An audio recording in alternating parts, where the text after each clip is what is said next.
SCP-3008 is probably the best mid-timeline Roblox game.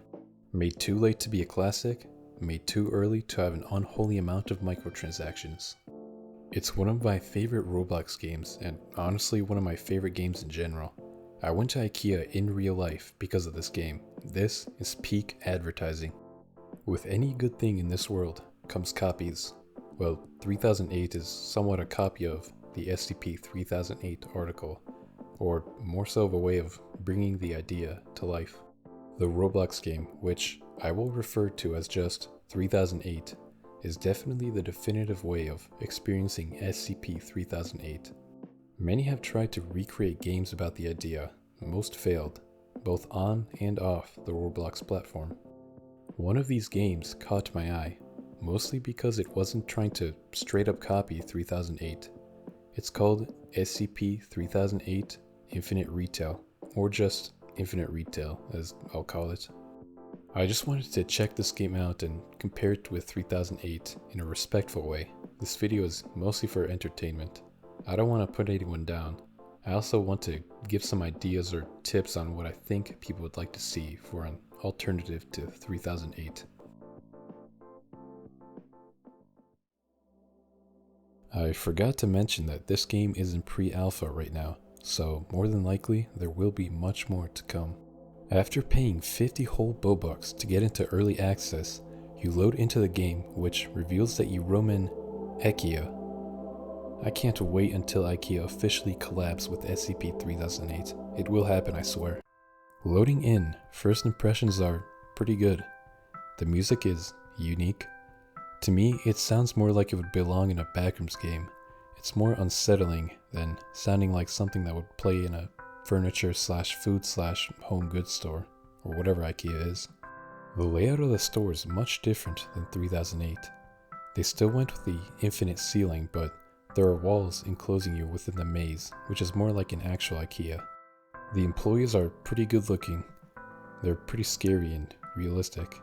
It seems like now there's a big security employee, which I assume kicks more ass than the lesser employees. Almost better than the caked up employees in 3008. Seriously, why do they do this? Check out these stats. Like usual, there's hunger, health, and stamina, but also sanity and XP. Yes, this game has levels. They're used to upgrade things like your hunger, sanity, crafting, and strength. The crafting upgrade just gives you more XP from crafting, and strength lets you pick up heavier objects, which is an interesting mechanic. That means that during the early game, the goal is to either cheese the game by hanging out of bounds on top of the walls, or farm XP and get enough strength to pick up tables to make a base. I already like the fact that this game's mechanics are a little more deeper than 3008's. So, how do you get levels exactly, is what I hope you just asked. Well, you get them from crafting as previously mentioned, and from bags around the map. These bags give you XP and materials, used for crafting, of course.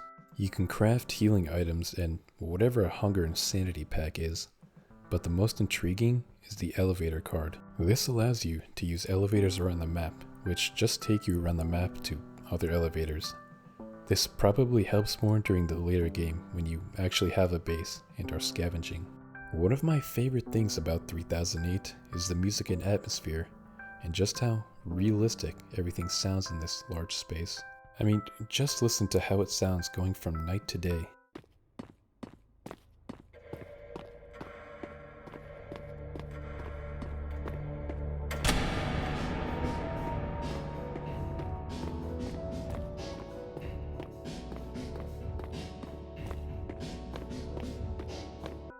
Infinite Retail's atmosphere obviously isn't as good because it's an alpha, but still decent.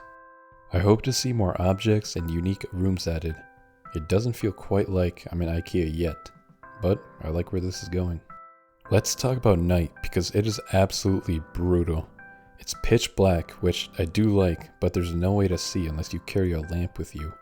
I think the darkness is supposed to get you to camp out in your base for the night instead of wandering, which is much easier in 3008's nights.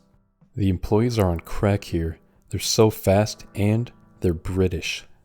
Excuse me, but the store has closed. Please exit the building. Wow, they're so passive aggressive and polite at the same time. They are terrifying. They run at light speed straight towards you out of nowhere, and you can't retaliate in any way against them.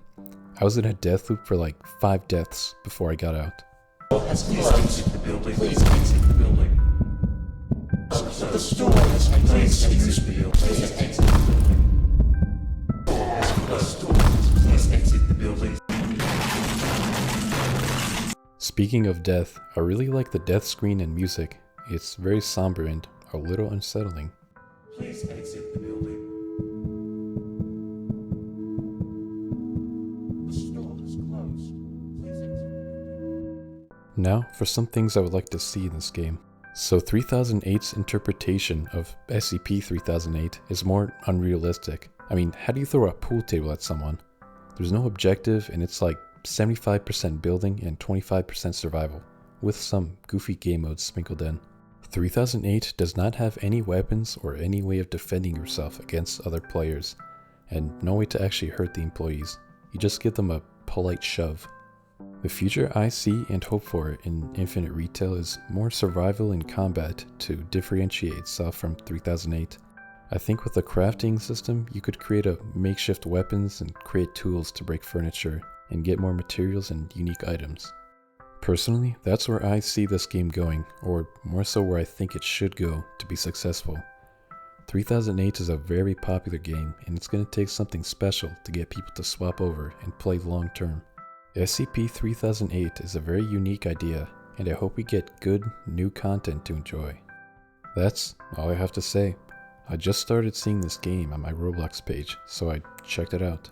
I forgot to mention that this game was made by 308 Studio, who created Interliminality and Backrooms Infinite, which I think are great games, and I want to make videos about them soon. Please keep in mind that this video is mostly for entertainment and something to think about for the devs, if they ever even see this. I like seeing cool ideas come to life and want the right games and people to get the recognition they deserve. That's all. Nugget.